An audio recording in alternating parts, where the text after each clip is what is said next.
फटाक 30 सेकंड में हर खबर डाउनलोड कीजिए तक ऐप। नमस्कार, आप देख रहे हैं बिज तक। मैं हूं रजत देवगन। क्या शानदार आगाज इंडियन मार्केट्स ने इस हफ्ते का किया और 18,000 के लेवल के दर्शन एक बार फिर से करने को मिल गए निफ्टी पे। जी हां, 18,003 ये आज के दिन की क्लोजिंग है। 190 अंक निफ्टी बढ़ता हुआ नजर आया। एक बार झटका जरूर लग गया था इंट्राडे बेसिस पे, लेकिन वो एब्जॉर्ब हो गया। निफ्टी बैंक तगड़ी चाल बनी है इस रैली में। निफ्टी बैंक का कॉन्ट्रीब्यूशन है बहुत स्ट्रॉन्ग और आज के सत्र में भी लगभग 608 अंकों का उछाल देखने को मिला। 38,347 की क्लोजिंग है। सेंसेक्स 650 अंकों का उछाल। एडवांस डिक्लाइंस निफ्टी पे 35 ऐसे शेयर्स थे जहां पर हरे निशान में कामकाज हुआ है। 15 ऐसे शेयर जो गिरकर कामकाज करते हुए नजर आए। लेकिन आप कंट्रीब्यूशन देखिए कहां से आ रहा था। इन्फोसिस लीड कर रहा था, आज 27 अंकों का कंट्रीब्यूशन इसकी तरफ से। आईसीआईसीआई बैंक 25 अंकों का कंट्रीब्यूशन इसकी तरफ से। एचडीएफसी, टाइटन, एलएनटी ये कुछ ऐसे शेयर्स थे जो निफ्टी की बढ़त के टॉप कंट्रीब्यूटर्स हैं और रिटर्न्स 2% से लेकर 3% के आसपास के इन तमाम स्टॉक्स में। लेकिन जो बड़ी खबर बनी वो पेटीएम के ऊपर बनी। जी हाँ, पेटीएम पे फिर से मैक्वेरी की रिपोर्ट आ गई। फिर से मैं इसलिए कह रहा हूँ कि जब लिस्ट होने वाली थी कंपनी, तो आपको याद होगा कि एक बार इनकी रिपोर्ट आई थी जब मैक्वेरी ने बोला था कि पेटीएम की फेयर वैल्यू 1200 रुपए है और निवेशकों को हो गई थी चिंता। लिस्ट होते ही औंधे मुँह गिर गया था ये शेयर। लेकिन अब जो रिपोर्ट आई है उसमें टारगेट्स दिए गए हैं 900 के, तो निवेशकों की चिंता और बढ़ गई, शेयर फिर से लुढ़क गया। अब इस रिपोर्ट में लिखा क्या है आपको मैं ये समझाता हूं। पहले तो शेयर पर अंडर परफॉर्म की रेटिंग बरकरार रखी गई है। जो टारगेट्स हैं उसको 1200 से घटाकर 900 रुपए कर दिया गया है। FY21 से 25 एक्सपेक्टेड ईपीएस जो है उसमें कटौती की गई है, उसको घटा दिया गया है। 16 से 27% की कटौती की गई है। FY21 से 26 सालाना ग्रोथ अनुमान जो है यानी कि CAGR उसमें भी कटौती की गई। 26% से घटाकर इसको 23% कर दिया गया है।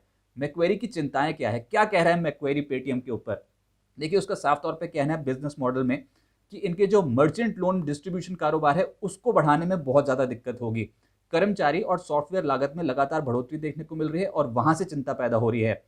आरबीआई के प्रस्तावित डिजिटल पेमेंट रेगुलेशंस जो हैं उससे वॉलेट चार्जेस कैप हो सकते हैं और ये तो बहुत बड़ी मुसीबत बन जाएगी, क्योंकि इनका जो पेमेंट कारोबार है उसकी कुल आय में 70% हिस्सेदारी है। अगर ऐसा होता है कि वॉलेट चार्जेस कैप होते हैं तो यहां से रेवेन्यू को तगड़ा डेंट लगेगा। हाल में आईआरडीए ने इनके इंश्योरेंस कारोबार में जो एंट्री करना चाहते थे उसको नामंजूर किया और कंपनी को बैंकिंग लाइसेंस मिलने में इससे दिक्कत हो सकती है। एक साल से अब इनका अगर लोन टिकट साइज देखें औसत एवरेज तो वो घटा है और अब ये पहुंच गया है 5,000 रुपए से नीचे। सबसे बड़ी मुसीबत यह है पेटीएम के लिए, जो मैक्वेरी मानता है कि जो सीनियर मैनेजमेंट है वो धीरे धीरे करके एग्जिट कर रहा है। बहुत सारे बदलाव हमने देखे हैं, यानी कि सीनियर मैनेजमेंट का एट्रिशन, ये बड़ी मुसीबत पेटीएम के लिए बनता चला जा रहा है। तो अब ऐसी रिपोर्ट आएगी तो कहीं ना कहीं दिक्कत तो होगी ही और शेयर प्राइस औंधे मुंह क्या लुढ़का, अब तक का लो लगा गया। आज के दिन की जो क्लोजिंग है वो 1,159 की है। शेयर का इश्यू प्राइस 2,150 का था, यानी निवेशकों को भारी भरकम घाटा उठाना पड़ रहा है। 46% घाटा ऑलरेडी हो चुका है इश्यू प्राइस से अगर कैलकुलेट करें तो। और अब तक की निचले स्तर की क्लोजिंग आज हमने देख ली है। अब एक और प्रॉब्लम ये थी कि Q2 FY22 में यानी कि पिछली तिमाही में इनको 473 करोड़ रुपए का घाटा हुआ था, जो बढ़ा था सालाना आधार पर लगभग 8.5%। और ये देश का सबसे बड़ा आईपीओ था, इसके बावजूद सबसे बड़ा फ्लॉप साबित हुआ। रकम जुटा ली कंपनी ने 18,300 करोड़, सब्सक्रिप्शन हुआ था लगभग 2 गुना का, लेकिन निवेशकों के हाथ कुछ आया नहीं और निवेशकों को उठाना पड़ रहा है घाटा।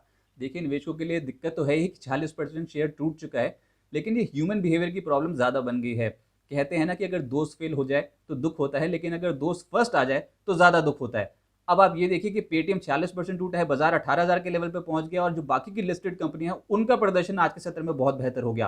पेटीएम लगभग 6% टूटता हुआ नजर आया। रेट गेन में 11% का उछाल था। एसजीएस एंटरप्राइजेस यहां पर 9.5% के आज के सत्र में तगड़े गेन मिले। लेटेंट व्यू 7.5% ऊपर। मेडप्लस में 6%, टार्सन्स में 5% के रिटर्न। मैपमा इंडिया, सेफायर ये आज ही के सत्र में लगभग 4% का रिटर्न दे गए। तो तकलीफ पेटीएम के निवेशों के लिए ज्यादा बढ़ती हुई नजर आई। निफ्टी पे आज के सत्र में जो तेज हुआ उसमें था यूपीएल। पिछले 2-3 दिन से अच्छी एक्टिविटी देखने को मिली है स्टॉक में, लेकिन आज के सत्र में 4.5% उछला। निफ्टी का top gainer Hero MotoCorp, Titan, SBI, Maruti, इन तमाम स्टॉक्स में 2.5% से 3% के रिटर्न मिले। लूजर्स में पाएंगे आप विप्रो को, ऊपरी स्तरों पर टिक नहीं पाया, 2%, 2.25% के आसपास की गिरावट। Nestle, Davis, Asian paints, power grid जैसे स्टॉक्स में नरमी देखने को मिल रही थी। एग्रेसिव मोड पे था मार्केट और ये तमाम डिफेंसिव शेयर्स आज के सत्र में बैकफुट पे थे। तेजी कहां बन रही थी? बैंक्स में। सरकारी बैंक्स पहले पायदान पे, bank of Baroda, PNB, Canara bank, Indian bank और एसबीआई जैसे स्टॉक्स 2.5% से 5% मजबूत हुए। प्राइवेट बैंक्स में city union bank, RBL bank federal bank, Kotak bank और आईसीआईसी बैंक 2% से 5% मजबूत। मीडिया शेयर्स आज के सत्र में चढ़े, पीवीआर 4% उछला, सारेगामा, हैथवे, आइनॉक्स लेजर और जी एंटरटेनमेंट जैसे स्टॉक्स 2% से 3% मजबूत हुए और रियल्टी का बोलबाला था, कमाल कर रहे थे ये स्टॉक। सनटेक 12.5% ऊपर आज, ओबरॉय रियल्टी 3% ऊपर, brigade, India bulls real estate और डीएलएफ जैसे स्टॉक्स आज के सत्र में उछले हैं 2% से 3%। ऑटो शेयर शुरुआती सत्र से ही एग्रेसिव मोड पे आ गए थे। हीरो मोटोकॉर्प बहुत ज्यादा बीट एंड डाउन स्ट्रक्चर है, पूरे साल हमने देखा था, पिछले साल अंडर परफॉर्म कर रहा था, लेकिन अब चढ़ना शुरू हुआ है, 3% आज के सत्र में चढ़ा। मारुति में 2.5% के रिटर्न मिले। Tata Motors, Bharat Forge, MNM जैसे स्टॉक्स, यहाँ पर तेजी थी 1.5% से 2.5% के आसपास की। लेकिन मिड कैप गेनर्स, एक्शन तो हो रहा है बजट से पहले इन स्टॉक्स में। ग्रीव्स कॉटन 20% अपर सर्किट, आलोक टेक्सटाइल 12% ऊपर, एलगी इक्विपमेंट्स और रिलायंस इंडस्ट्रियल इंफ्रा 10.5% से 11% उछले। गरवारे हाईटेक 10%, सर्किट लगा है एचओएसी, पूनावाला, जेपी पावर जैसे स्टॉक्स 10% ऊपर थे। मन इंफ्रा 9.5% ऊपर। इसके अलावा अदानी पावर और जीएमडीसी जैसे स्टॉक्स 8% से 8.5% ऊपर। KNR construction, Astec life, Jubilant, Ingrevia 8% ऊपर। फिलाटेक्स, एचएससीएल, गैब्रियल और स्नाइडर, यहाँ पर अच्छे रिटर्न्स मिले, 6.5% से 7.5%। इन तमाम स्टॉक्स में रिटर्न, तो एक्शन मिड कैप कैटेगरी में ज्यादा देखने को मिल रहा है। अब आगे क्या होगा, देखिए बहुत इंपॉर्टेंट डेटा है, वीक है मैक्रो फ्रंट पे भी, और कंपनियों के नतीजे भी आएंगे। आईटी सेक्टर के लिए तो मेजर इस हफ्ते नंबर्स आने वाले हैं।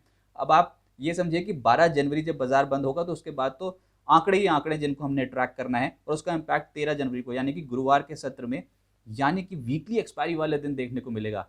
नंबर्स में सबसे पहले तो 11 जनवरी यानी कल के दिन डेल्टा कॉप के नतीजे आने वाले हैं, और उसके बाद जो 12 जनवरी को नतीजे आएंगे वो है इन्फोसिस, विप्रो और टीसीएस में जो हमको रिजल्ट्स, बायबैक, इंटरिम डिविडेंड को ट्रैक करना है। इसके अलावा वेडनेसडे 12 जनवरी को ही आर्थिक फ्रंट पे बहुत इंपॉर्टेंट दिन होगा। बाजार बंद होते ही सीपीआई और आईआईपी के आंकड़े आ जाएंगे। दिसंबर महीने की जो भारतीय सीपीआई यानी कि महंगाई दर बढ़ेगी, ऐसा लग रहा है 4.91% से बढ़कर 5.8% हो जाएगी सालाना आधार पर, तो महंगाई में बढ़ोतरी देखने को मिल सकती है। आईआईपी आंकड़े आएंगे नवंबर महीने के, यहाँ पर 3.2% से घटकर आंकड़ा 3% रह सकता है सालाना आधार पर, यानी कि इंडस्ट्रियल प्रोडक्शन में थोड़ी सी नरमी रह सकती है, तो ये कहीं ना कहीं चिंता पैदा कर सकती है। ऊपर से उसी दिन यूएस के इन्फ्लेशन आंकड़े भी आने हैं, तो आप देखिए कितना हेवी डेटा आने वाला है। ऊपर से अब अगले दिन जब हम खोलेंगे तो उसके बाद हम माइंट्री के नतीजों को ट्रैक करेंगे, यानी कि 13 जनवरी को माइंट्री के नतीजे आने वाले हैं, 14 जनवरी को एचसीएल टेक्नोलॉजीज और 15 जनवरी को एचडीएफसी बैंक के नतीजे आने वाले हैं। तो ऐसे में 18,000 के लेवल के ऊपर तो निकल गए, कितना सस्टेन होते हैं तो वक्त बताएगा, लेकिन ट्रेंड अभी तक इंटैक्ट है। अब हर 50-60 पॉइंट पे रेजिस्टेंस, हर 50-60 पॉइंट पे सपोर्ट, ऐसा लग रहा है कि मार्केट करता हुआ नजर आएगा। तो आप रेजिस्टेंसेस और सपोर्ट लेवल्स नोट कीजिए।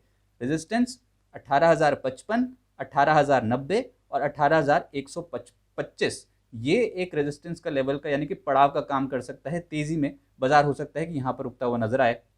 और सपोर्ट के तौर पे 17,890, 17,855 और 17,820, ये important support levels Indian markets के लिए एक्ट कर सकते हैं। लेकिन बहुत इंपॉर्टेंट नंबर्स इस हफ्ते हैं, और 18,000 के लेवल की बहुत इंटरेस्टिंग क्लोजिंग आज के सत्र में हमने देख ली।